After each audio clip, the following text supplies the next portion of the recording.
জগদল বিধানসভার অন্তর্গত মামুদপুর গ্রাম পঞ্চায়েতের দেবক এলাকাতে মাদল বাজিয়ে আদিবাসী সম্প্রদায়ের সঙ্গে মাতলেন ব্যারাকপুর লোকসভা কেন্দ্রের বিজেপি প্রার্থী অর্জুন সিং। 24-এর লোকসভা নির্বাচন ভারতীয় জনতা পার্টির কাছে অত্যন্ত গুরুত্বপূর্ণ, বিশেষত ব্যারাকপুরের আসনটির ক্ষেত্রে।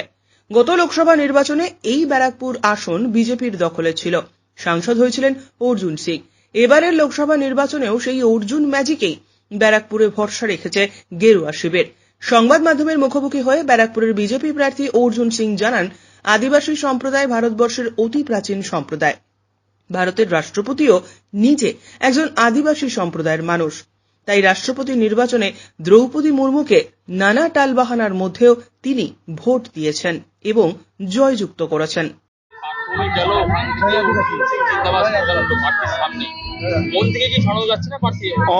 আসলে পার্থভূমিকে কেউ চিনে না, তো ও তো মানুষের মধ্যে থাকে না, ও তো একটা কোম্পানি আছে মাতাল্যান্ড কোম্পানির মধ্যে থাকে, এই জন্য ওকে সবাই অনেক দিন অনেকবার অনেক জায়গায় গেছি। এখানে প্রথমবার এই সারুল উৎসব এসেছি আদিবাসী ভাইদের সঙ্গে। আদিবাসীরাই আমাদের দেশের বলতে গেলে অরিজিনাল। আমরা সব বাইরে থেকে এসেছি, আরিয়ানরা বাইরে থেকে এসেছি, কিন্তু আদিবাসীরা ভারতের অরিজিনাল ভারতবাসী।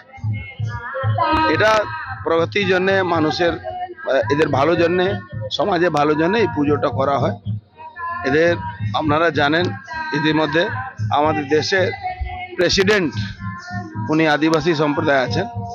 এই নিয়ে অনেক বিতর্ক উঠেছিল, কিন্তু আমি ওই আদিবাসী সমাজের প্রতি আমার অত প্রেম কি আমি উনাকে ভোট দিয়েছিলাম। এই নিয়ে অনেক নৈহাটি থেকে হিমাদ্রি শেখর ভট্টের প্রতিবেদন, চ্যানেল 24/7।